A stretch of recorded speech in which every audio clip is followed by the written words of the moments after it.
the latest, we now go live to Sao Paulo to join correspondent Andrew Downey.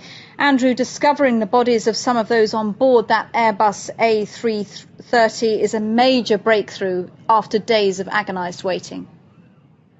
That's right. It's really what they've been hoping to do ever since they started the search. And they came up from this morning just after 8 o'clock.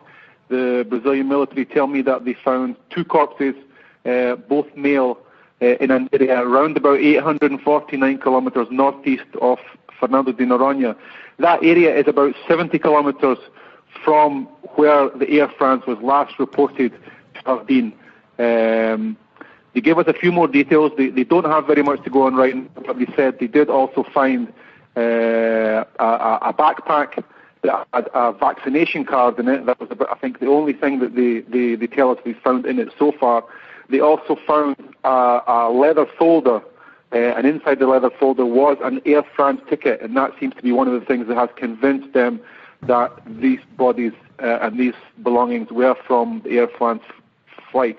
One other thing they did find was they have picked up a seat, and they have recorded the serial number on the seat that will tell us definitively whether it was from the Air France flight.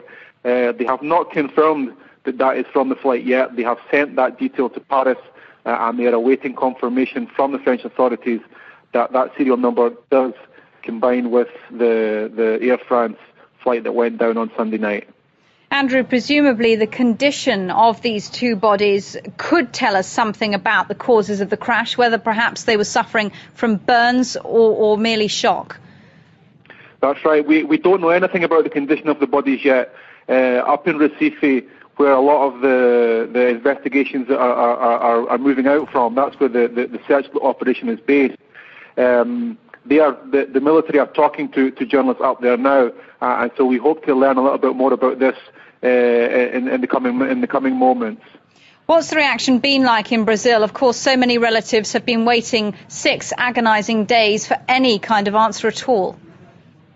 Well, this is just broken just in the last few minutes, so it's really, the news is really to get through and the news is really to start seeping out. But obviously, this will be it will be a bittersweet experience, I would imagine, but it's a relief that they have found something and that we are starting to pick up some clues. I suppose once we have these clues, we can start trying to find out what actually happened. But I'm sure the family members, they will be at least satisfied that we are moving towards some sort of conclusion. Andrew, is there anger in Brazil about the way that the Brazilian authorities have handled this disaster so far, or is there a sense that really the authorities are doing their very best in an absolutely immense crash area? Yeah, I wouldn't say there's anger. There have been a lot of questions asked as to how the military have related what they're doing, because some of the things that they have said have been vague and have led to some sort of speculation and have led to misunderstandings. And I think the feeling is that it could have been handled better. But I think everybody understands that they are trying to cover a huge area. The conditions are trying, and that the military are doing the best they can a long way from home. Andrew Downey in Sao Paulo, thank you very much indeed for joining us. Just to recap then, 2 male corpses have been found, quite probably from the missing flight AF447 that disappeared en route to Paris on Monday morning. We'll bring you more on that story as soon as we get it here on France 24, so stay with us.